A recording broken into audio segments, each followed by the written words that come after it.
Guys have been good so far. So far. Okay. Cain Velasquez and Travis Browne will square off this July.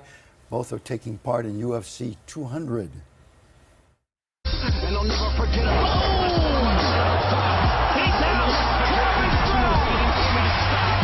There's Cain, and then there is everyone else. A legend.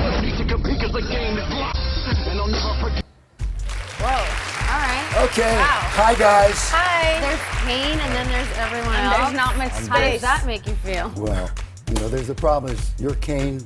Are you able? That's Cain. Yeah, Are you I'm sorry, able? Ken, are you able? What am I doing here? What do you say?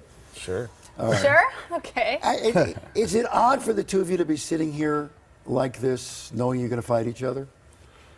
I think in the past, with us, fighting other people, we have to do this kind of things where we promote the fight. So we're always, around our opponents and doing interviews together. Yeah. So I'm sure you. Do you know each other for a long time, or? We've just known. I've known of Cain from fighting, and since I've been in the UFC, we've met a couple times, but that's about it. You've never hung out outside of the ring. No. Just today for this great. So doing this kind of thing, is this comfortable for you, or do you want a little wall between you?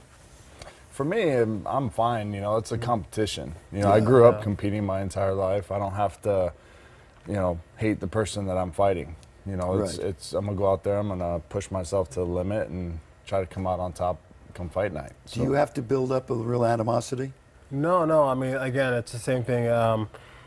We know what's at stake when we go out there and fight. Yes. We both want to go out there and win. And that is the name of the game. So yeah.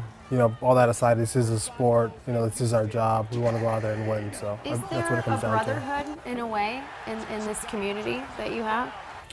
I feel like you go out there and you share the octagon with somebody that you leave the cage, you leave the octagon, and you have that much more respect for the person. Not everybody can get in there and do what we do. That's for sure.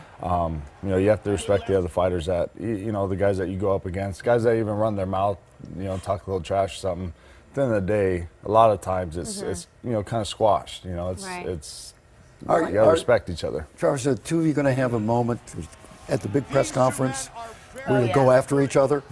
For me, that's not my style of doing things. I'd rather go out there and fight and show what I'm about, and not really talk about it beforehand.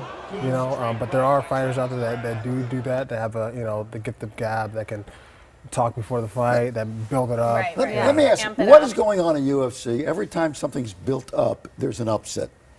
Certainly Ronda, would be the prime example. Conor, who was the other biggest star in terms of the public, losing as well. Holly Holm ends up losing to Misha. It seems every time there's somebody there, that person loses. What is that? I think we're paying attention now too. Yeah, this isn't role play. It's not the WWE. Right. It's not a movie. It's not a scripted television show. This is as real as it gets. We go out there and we're trying to compete against each other. There's no politics. There's no BS. And I guess you go out can there happen. and it's as real as it even with is. the most skilled fighter, you're having an off day or an off moment, and everything can change. Yeah, I mean, I think the room for error is a lot smaller, in MMA compared to other sports. I mean, we have, you see the gloves, there's just a little bit of padding on the gloves. And that's not just it. We have boxing, kickboxing, we can use elbows, we wrestle on the ground, jiu-jitsu. So again, the margin for error, it just shrinks that much. There's no 8 count. Like a boxer gets knocked. He gets hurt, he can take a knee. Right. He gets, about 10 seconds. Where a boxer can be suspended for jumping on somebody who's down on the canvas, that's where you score. Oh, yeah. That's where we there. finish fights. So when you're out there fighting, I mean, these rounds go by very quickly. I don't know if it seems that way when you're in the octagon. Watching it, they go by very quickly. Laughing. It's the science of how long is a minute. You got 5 minutes? We'll show you. I don't have necessarily need a demonstration. Cain's great at the grind. You know what I mean? He'll make you feel like 5 minutes is an hour. What are each other's strengths that you're aware of? As far as Travis, watching him fight in the past, he's a guy who's a big guy, athletic. He had long reach. Yeah. He's got good kicks and really good takedown defense. Your turn. Yeah, this guy's like the exact opposite. I mean, not exact opposite. He's got good striking. his wrestling's on point. He's one of the best wrestlers. I mean, he ran the division for years, so based on his pace and his heart, you know, the guy just keeps going. Yeah. So. What's the weights? How much will you weigh in the ring? Probably about 235, 240. How tall are you? About 6'7". 230? Mm-hmm.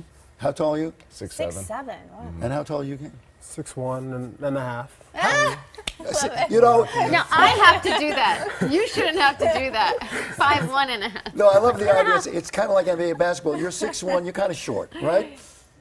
For point guard. For this weight, I Yeah. am, because a lot of the guys that I fight are usually a lot taller than me. Now, is that an advantage or a disadvantage? You can come in under, but I mean, as far as the weight class, I think there's a lot of room in there. You know, it's anything from like 188 all the way to 265. So all in that range, you can. Sorry, yeah, 206. Yeah. You can weigh in there in that range. Is it an advantage? No, it's not an advantage. You know, to be longer and lengthier, I think is more the advantage. Yeah. So some fighters really focus on who their opponent is and tailor what they're going to do for that fight based on who they're fighting. Do you focus on just what you're good at, or do you tailor and get ready for who you're about to attack? You have to do both in this sport. You know, for me, in between camps, so my camps are about 10 weeks long, but in between camps, that's when I really work on myself, my skill development. During a camp, that 10 weeks, I'm getting ready for, now it's going to be Cain. You know, so for us, we're going to be picking up the grappling, the wrestling. We do tailor it a little bit towards him, but at the same time, I don't want to dance to his music. So I don't want to try to fight like him. You know, I have to try to fight like myself. Once you get hit, it changes, doesn't it? For most people. Yeah. Some people, yeah. Depends on who you get hit by. Yeah. All right. Update on Ronda. How's she doing? She's doing great. Is she fighting Wonderful. again? She definitely will, yeah. Yeah, she's still the biggest attraction, period. So everybody's waiting. As I told you, she's been here. We've all been armed by her. Yeah. Oh, yeah. So we're all big fans of her. Yeah. It's a great But experience. she's been so open about, I mean, I was shocked to hear what she had gone through when she suffered down that she loss was, and how open she was about depression and suicidal thoughts. I mean, she really put it all out there. Yeah, a lot of people don't understand what we put into the sport, you know. For me personally, I'm away from my kids and my family for 10 weeks at a time. My friends don't see me. I go MIA. You know, I disappear for 10 weeks at a time. So, and I mean, every day you're pretty much bleeding. You're, you know, upset about something. It's very emotional. Yeah. And, you know, when you go out there and it doesn't the fight doesn't go your way. Yeah. It's tough. It's a tough pill to swallow. Isolating, you know? I'm Well, sure. you give everything you have to it. Does it define who you are, though? Is this it?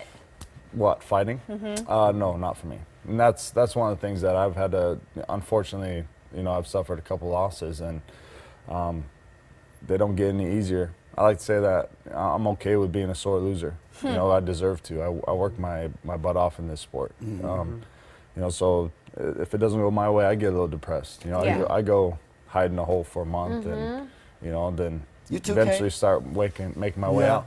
I mean, same thing. You've been through everything, right?